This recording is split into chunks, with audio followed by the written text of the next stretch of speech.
Oi, seja bem-vinda, seja bem-vindo. Nossa psicoleitura em A Interpretação dos Sonhos continua. Se estiver curtindo nosso papo, já sabe, né? Deixa o like e se inscreva. Bora lá.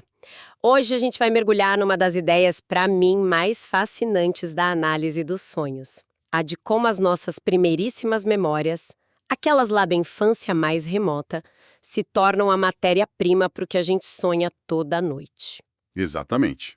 A proposta é que eventos e impressões que a gente nem sequer lembra conscientemente podem, de repente, ressurgir no conteúdo dos sonhos. E a análise, ela ajuda a gente a desvendar essas conexões profundas. Ok, vamos começar a desempacotar isso. A primeira questão que me vem à mente é: como provar que um elemento do sonho veio mesmo da infância se a pessoa não se lembra dele quando acorda? Essa é a pergunta-chave. A prova não pode vir do próprio sonhador, né? Ela precisa vir de fora, tem que ser objetiva. O texto nos traz um caso clássico de Al Mori que ilustra isso perfeitamente. Conta pra gente. É sobre um homem que, depois de 20 anos fora, decide visitar a cidade natal dele. Uma volta às origens. Isso.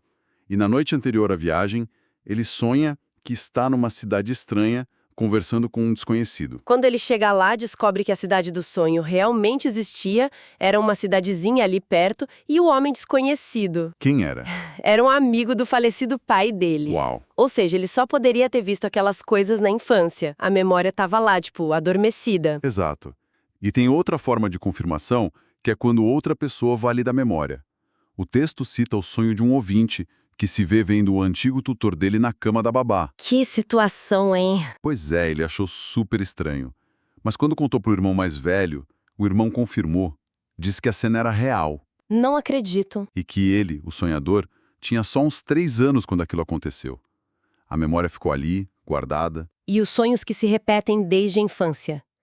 Eles também servem como prova? Sim, eles são um caso bem especial.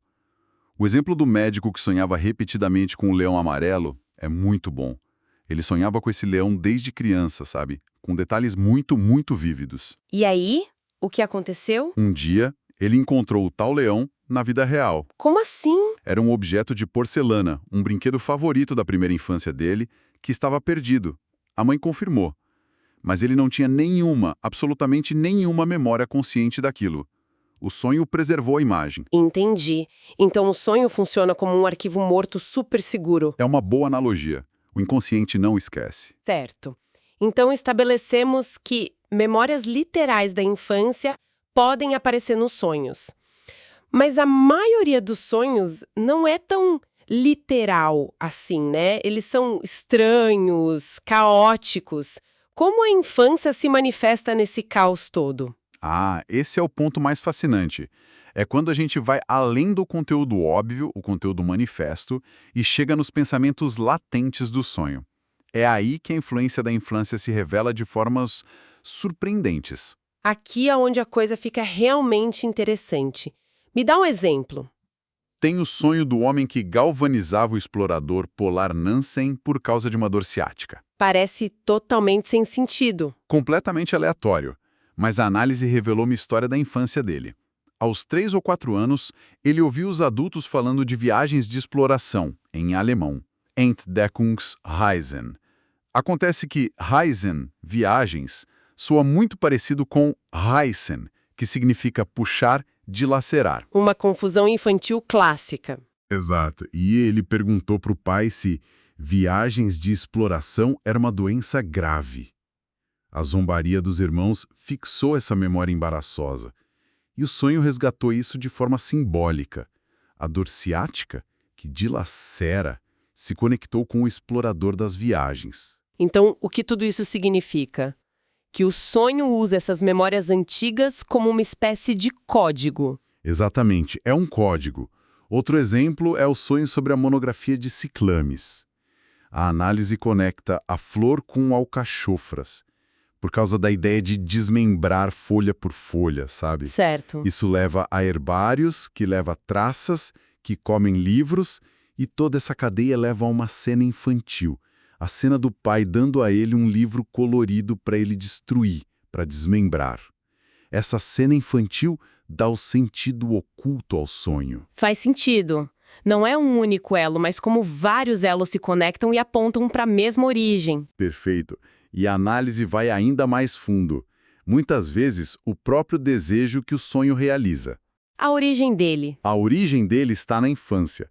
É como se a criança, com seus impulsos, continuasse viva dentro da gente através dos sonhos. O texto volta àquele sonho, o amigo R é meu tio. A análise inicial mostrou que era sobre o desejo de ser nomeado professor, mas a explicação não parecia suficiente. A emoção no sonho era muito forte. Exatamente. A ambição no sonho parecia desproporcional à ambição na vida real. Foi preciso perguntar, de onde vem essa ambição tão forte? E a resposta estava na infância. As duas profecias, uma da camponesa, no nascimento dele, dizendo que ele se tornaria um grande homem, E a outra de um poeta de rua que previu que ele se tornaria ministro. então, no sonho, ao tratar os colegas com desprezo, ele não está agindo como um professor frustrado. Não. Ele está agindo como o próprio ministro da profecia. Ele realiza a fantasia de poder da infância. Exatamente. Vingando-se da autoridade que nega o título a ele no presente. E quando um desejo atual se mistura com um desejo antigo, como nesses casos. Isso dá uma força imensa ao sonho. A série de sonhos sobre ir a Roma é o exemplo perfeito.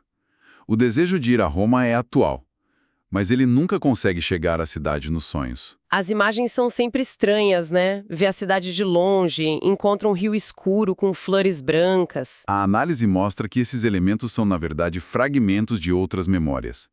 Mas a chave está na conexão infantil que reforça o desejo por Roma. E a conexão é? Hannibal, o general cartaginês, seu herói de infância. Ah, entendi. Assim como Hannibal, a quem o destino negou ver Roma, ele também se sente barrado. E isso se aprofunda ainda mais.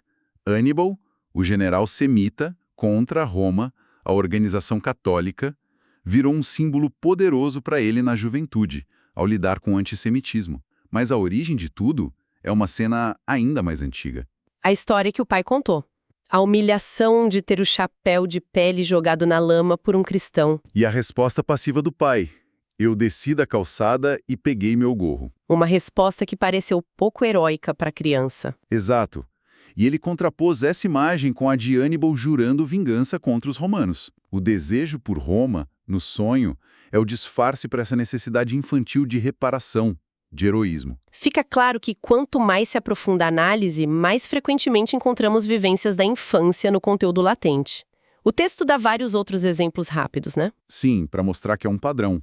Como a mulher que sonha que está sempre correndo, uma alusão a brincadeiras de infância. Ou o homem que sonha com uma briga de meninos que, na verdade, remete à curiosidade sexual infantil e ao medo da punição. Isso. E tem o sonho final, que é extremamente complexo, sobre uma reunião de estudantes e uma fuga por salas governamentais. A análise mostra que, por trás da fachada política revolucionária, estão duas cenas infantis cruciais. Uma é sobre a promessa que ele fez ao pai, aos 2 anos, de lhe comprar uma cama vermelha nova depois de ter molhado a antiga. Uma expressão pura de megalomania infantil. Totalmente. E a outra, bem mais impactante, é a lembrança de ter urinado no quarto dos pais aos 8 anos e ouvir do pai a frase: "Esse garoto não será nada na vida." Pesado. Muito. E no sonho, ele inverte os papéis.